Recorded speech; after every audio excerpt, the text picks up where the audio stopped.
This is Dr. Stephen Zuckerman in Baton Rouge, Louisiana, and I'd like to talk a little bit today about functional neurology, meaning that there really isn't any physical or physiological basis for the patient's symptoms or signs, but rather it's more of a psychological nature. Now, when I trained in the 1800s with Sigmund Freud, we learned that there were two types of conversion reactions, i.e. non-organic basis for physical complaints. One of those is a hysterical conversion reaction in which the person doesn't realize that there's really nothing which is causing that symptom physically. Whereas the second type is an actual malingering in which the patient is aware of the lack of physical disturbance, but rather is having those symptoms for secondary gain, whether that be financial or psychological, it doesn't matter. Now, when we evaluate patients and perform the tests that I'm going to discuss in a little while, to some extent we can distinguish those people with physical problems from those people who do have a conversion reaction, but in no way is this talk intended to imply that we can furthermore make a distinction between those that are malingering from those that are hysterical. So that needs to be kept in mind, as well as the fact of despite all of these techniques, none of them have been proven to have sufficient validity to be able to 100% diagnose somebody as being malingering or having a conversion reaction. So best to keep an attitude of abject humility, because as I've gone on in my career, in which everybody points out is an extremely long one, I learned more and more how many mistakes I can make. And so, despite having this knowledge, just don't think you know it all. So one of the first things we'll talk about is what are those motor signs which are indicative that the patient really doesn't have a physical basis for their weakness. Well, the exam actually begins either before they come in the room, and you can observe them in the waiting room and see what their motor activities are, or when they're leaving the exam room. So it doesn't actually end during the formal in-office consultation. So it's good to see if there's a discrepancy in what their functional abilities are when they're not aware that you're observing them. Now, when you do a formal muscle exam, there is a terminology of giveaway weakness, and what that refers to is that the patient will have a certain ability to resist any attempts to get that muscle to fall away or not contract well, and then all of a sudden that muscle will become extremely weak and it will fall down. Now, that's sort of a thing you get with experience. It's not easy to recognize that immediately, and again, doesn't really have a significant ability to distinguish those people with functional from organic weaknesses, though it is something that is an indicator that would raise your index of suspicion. Another pattern which would also be non-physiological is so-called co-contraction, or the simultaneous contraction of agonist and antagonistic muscles. So, for example, if somebody is told to flex their biceps and you feel their triceps and can feel that there's actually some triceps contraction, that's clearly somebody who is not trying their best. Now, one of the most established motor signs which would indicate a conversion is the so-called Hoover sign. And that is performed by keeping one palm under the heel of the affected leg Well, you ask the patient to extend, or flex the hip. And so ostensibly you're checking the strength of the leg that's being lifted up. But in actuality, what you're doing is seeing whether they are pushing down with the so-called affected leg's heel, which you really have to do physiologically in order to get the traction you need to push up with your good leg. So what you're going to do is to compare how well they push down with the affected leg's heel when they don't know that they're supposed to be pushing down with it, and then you ask them to push down with that leg, and you see if there's a discrepancy in the involuntary from the voluntary. Another way to approach this test as well is to see whether in the unaffected leg you have your palm under that heel. When they push up with the so-called weak leg, are they pushing down with the other leg?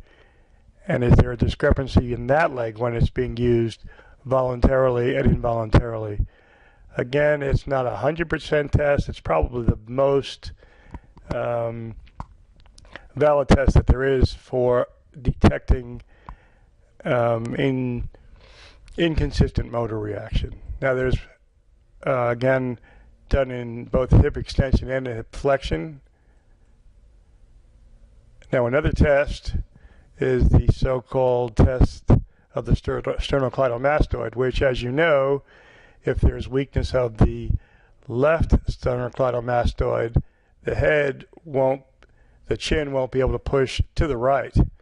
And so if somebody has an apparent left hemiparesis, you can test the left sternocleidomastoid and see whether or not there is actual weakness in turning the head to the right. Now, they don't know, most people don't know that the sternocleidomastoid pushes the head in the opposite direction, and so you can actually ask them to push their chin against your hand towards their weaker side, which is an implication that it should be weaker going towards that side.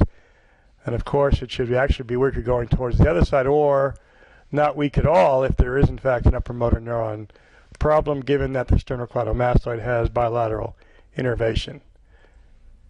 Now, in the particular case of lower back pain, here are some of the tests that are used for malingering. Again, you've got Hoover sign, you've got Waddell's sign, which is pushing down axially to see if it reproduces some of the symptoms. Most of these have not been shown to be very helpful in distinguishing.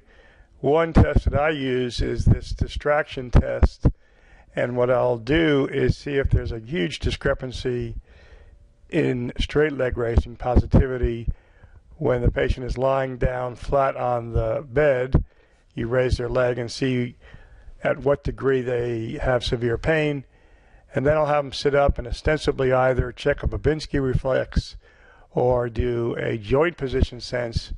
But in the meantime, what I'm doing is actually flexing their hip to 90 degrees, and if they can tolerate that without any indication of discomfort whatsoever, I think that suggests that there is not really any significant stretch on the sciatic nerve, and I would conclude that there was something that needed to be explained there. So those are the motor signs. Now we'll talk a little bit about what we're looking for in sensory disturbances, which would again raise a flag that there may be some non-organic pathology at play.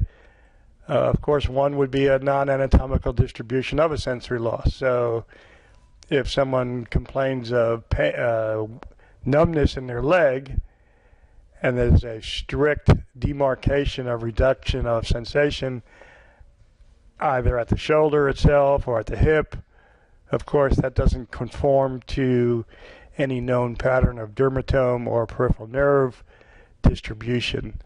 Or let's say it's strictly up to the knee in a circumferential distribution. That's got to be suspicious. A not infrequent complaint for a patient is to lose sensation on half their body. Now, some of those people are going to have thalamic infarcts or pathology, but some of them are not. So what are the ways to examine those patients to see whether or not you think that it's physical or non-physical? One approach is to say that the body is not made such that strictly in the midline there's a distinctive difference in perception of, let's say, pinprick, because there's about 2 to 3 centimeters of overlap. Now, as it turns out, that's not a very reproducible way to distinguish those that are malingering or those that are having a conversion reaction. More common test is to use the tuning fork, and that's done by taking the tuning fork and putting it on one side of the midline of the frontal bone, and then compare it to the other side. Of course, the vibrations get transmitted via the skull and should be equal. And if they say that there's no sensation of vibration on the so-called affected side, that's very suspicious. And going along with that, a lot of times people will have unilateral hearing loss on the affected side, which shouldn't be physiological, or even visual loss for areas that should not be affected. So those associated features can also be helpful.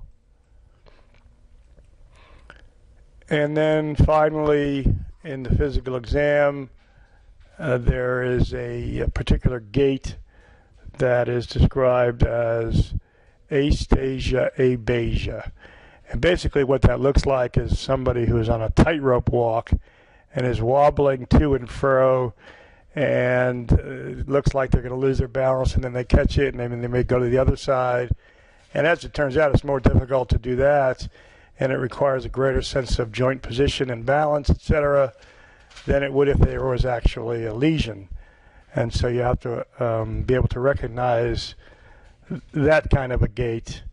And then there's some other tricks, such as having the patient walk down a hallway closer to one wall, and they'll fall towards the right side if that wall is closer. You have them turn around, and then they'll fall to the left side as that wall is still the closest wall, which is clearly inconsistent. So those are the physical diagnostic signs. Now let's say someone has an apparent loss of vision. Well, some patterns are readily recognizable, such as the so-called tunnel vision, in which case the patient has an equal loss of vision up close as they do far away, and so it's like they're looking in a tunnel.